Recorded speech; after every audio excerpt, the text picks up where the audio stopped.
कराची रोशनियों का शहर है, हम सब जानते हैं। इस रोशनी के पीछे छुपी हुई तारीकी शायद किसी ने नहीं देखी हो। तो जैसे हम रातों को जब निकले तो हमने ये देखा कि इधर मज़दूर तबका भी है और ये अपने ड्राइवर्स होते हैं, वो होते हैं, कोने खुद रोडों पे बैठे हुए अफ़गानी भी होते हैं, ठीक है, हर तरीके के लोग होते हैं। तो मतलब सबकी अपनी अपनी एक लाइफ है। ऐसे भी लोग होते हैं जो बंद मुट्ठी हमें दे जाते हैं और वो लोग मांग भी रहे होते हैं ना, तो उनको एक साइड पे कर देते हैं। और ऐसे भी लोग होते हैं कि जो हमें यूज़ करके हमें देना चाहते हैं, मतलब यानी कि यूज़ करेंगे तो वो देंगे। तो इस रात की तारीकी में हमने बहुत सारे हरेसमेंट भी देखे हैं कि जो हमें हरेस कर रहे होते हैं कि नहीं हमारे साथ चलो। कभी कभी ऐसा एक मतलब ऐसा भी वाक़या हुआ था कि मेरे ऊपर एक ने बंदूक निकाल ली थी कि नहीं। तो फिर ऐसे भी लोग थे कि जिन्होंने आके बीच बचाव कराया कि नहीं भाई ये क्या कर रहे हो और आप ये इनसे इनकी दुआ लो। एक हिरंची को लोग एक्सेप्ट करते हैं बनिस्बत इसके कि ख्वाजा सरा को, क्योंकि ख्वाजा सरा का जो फ्यूचर है ना इन पाकिस्तान, वो ये है कि हमारे ये समझा जाता है कि ये सिर्फ एंटरटेन कर सकते हैं लोगों को डांस करके, बैगिंग कर सकते हैं और सेक्स वर्कर। कराची के अच्छाइयों से मैं ये बताना चाहूँगी, जैसे अभी कोविड हुआ, बहुत सारे लोगों ने, बहुत सारे जो हमारे जानने वाले हैं उन्होंने हमें बहुत सपोर्ट किया, स्टूडेंट्स ने हमें सपोर्ट किया। लोग शराब पी करके फिर बदतमीज़ी भी करते हैं, छेड़खानी भी करते हैं। कभी कभी ऐसा भी होता है कि अभी मामला हुआ था कि गोलियां तक चल जाती हैं, उसमें ख्वाजा सराओं की डेथ भी हो जाती है। तो मैं उठती हूँ अल्लाह का नाम लेकर के, पहले अपने गुरु को सलाम करती हूँ, फिर उसके बाद अपना या हाथ मुँह धो करके गुरु के लिए नाश्ता बनाती हूँ, अपने लिए नाश्ता बनाती हूँ। नाश्ता बनाने के बाद फिर जो है फिर मैं अपनी रोज़ी की तैयारी करती हूँ। और आपको पता है विदाउट मेकअप तो हम रोज़ी भी जा ही नहीं सकते। लोग हमें खुश शक्ल देखना चाहते हैं, हमारे अंदर का जो दर्द छुपा हुआ है ना वो कोई नहीं देखता, लेकिन ऊपरी तौर पे लोग ज़ाहिरी तौर पे हमें देख करके बोलते हैं कि हाँ, या उनको यह महसूस होता है कि इनको तो शायद कोई गम ही नहीं है। लेकिन क्या कि खुशी और गम आपको पता है ज़िंदगी के साथ साथ है। अपने ही शहर में रहते हुए कभी कभी हम सेफ़ भी नहीं होते, अपनी कम्युनिटी में रहते हुए भी हम सेफ़ नहीं होते। कभी कभी हमारे ख्वाजा सरा हमारी ही पार्टियाँ हमारी कम्युनिटी ख़राब कर देती है, और कभी कभी ऐसा होता है कि गैर लोग घुस करके आकर के उसको जो है ना ख़राब कर देते हैं।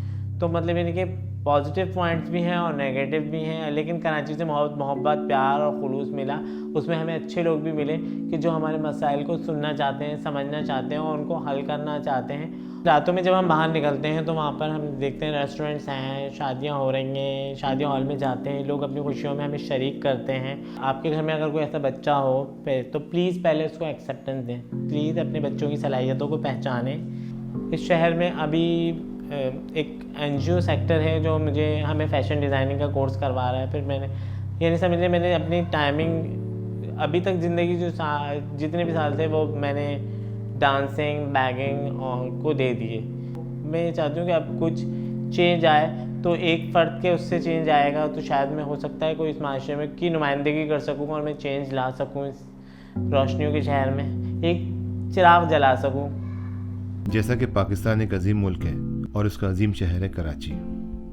शहर कराची को रोशनियों के शहर के साथ साथ दिलजोई रखने वाला शहर भी कह सकते हैं, क्योंकि ये वो शहर जहाँ हर शख्स की मदद इस तरह होती है जैसे कोई अपना हो। इसमें बड़ी बात यह है कि आपका नाम मजहब भी नहीं पूछा जाता। ये शहर वो रेलगाड़ी है जो हर शहर को अपने साथ लेकर चलती है। अगर मैं कह दूं ये मुल्क का वो हिस्सा, अगर इसको नज़रअंदाज किया जाएगा तो ये मुल्क ज़्यादा अरसे नहीं चल सकेगा। यहाँ हर तबके के लोग गुजर बसर करते हैं, और किस तरह करते हैं काफ़ी लोगों का इसका इल्म भी नहीं है। इनमें से दो तबकात ऐसे हैं जिनके बारे में कभी हम सोचते भी नहीं हैं। एक ख्वाजा सरा, एक ऐसा शख्स जो बिन बुलाए आपके घर में आपकी खुशियों में शरीक होने के लिए आ जाता है, और दूसरा एम्बुलेंस ड्राइवर जो कि अपनी जान हथेली पर रख के हमारे और आपके घर वालों को बाहिफाजत अस्पताल पहुंचाता है। मैं इसी कराची में रहता हूँ, नई कराची में यदि एम्बुलेंस चलाता हूँ। इस टाइम पे कराची बड़ा गमगीन चल रहा है। इस टाइम पे रोड हादसा ये वगैरह काफ़ी हद से ज़्यादा बढ़ते जा रहे हैं। ये जो है ज़्यादातर हादसे होते हैं ये रोडों की वजह से ही हो रहे हैं। ये जगह जगह पूरे कराची इस टाइम पे समझो उजड़ा हुआ है। जहाँ भी जाते हैं तकरीबन हादसे ऐसे खतरनाक हो रहे हैं। तो ये हादसे सर में कोई मुझे इस लाइन में 12-13 साल तो हो गए होंगे।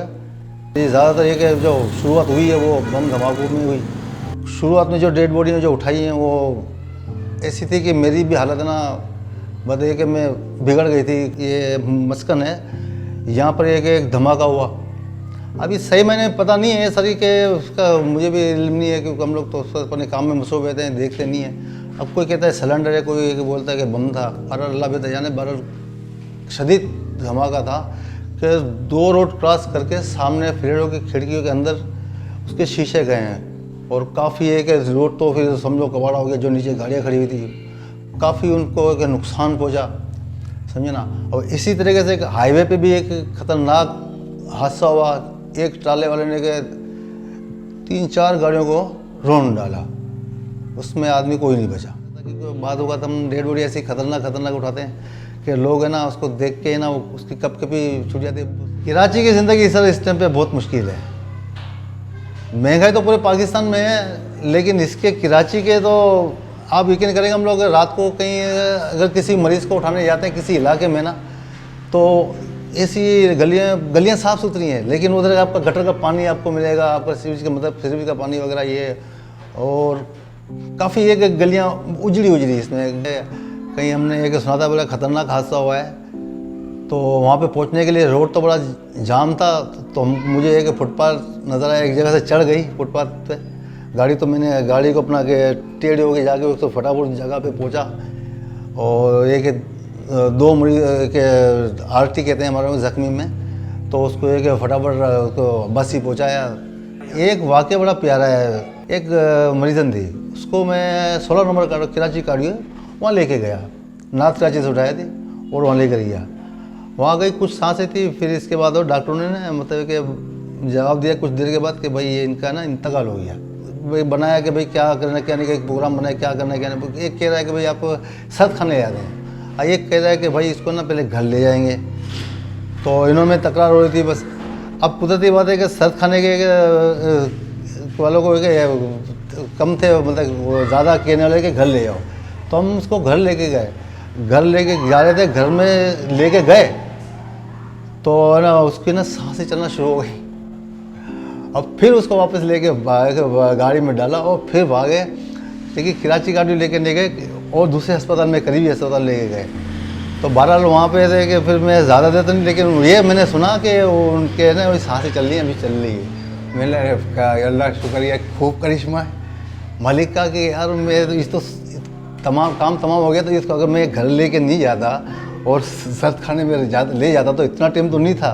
रास्ते में एक इंतकाल अगर अल्लाह ना करे कुछ हो जाता तो हमारी पोजीशन ऐसी है कि जैसे कि एक हारा वाला हार जाता है जो, वो खिलाड़ी समय बिल्कुल मायूस हो जाते कि यार क्या थोड़ी ये मिस्टेक हो गई, यूँ नहीं होता, ये नहीं होता, ये तो मैं पहुँच जाता, ये गाड़ी वाला मुझे रास्ता देता, या यूँ हो जाता।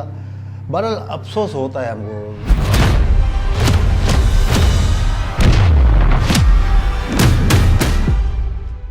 इस शहर में होती हैं ज़माने की रौनकें, इस शहर से चलते हैं इस मुल्क के सूबे। इस शहर की तारीख में ऐसे भी लोग हैं जो मुश्किल से जी रहे हैं, उन्हें पूछा नहीं जाता।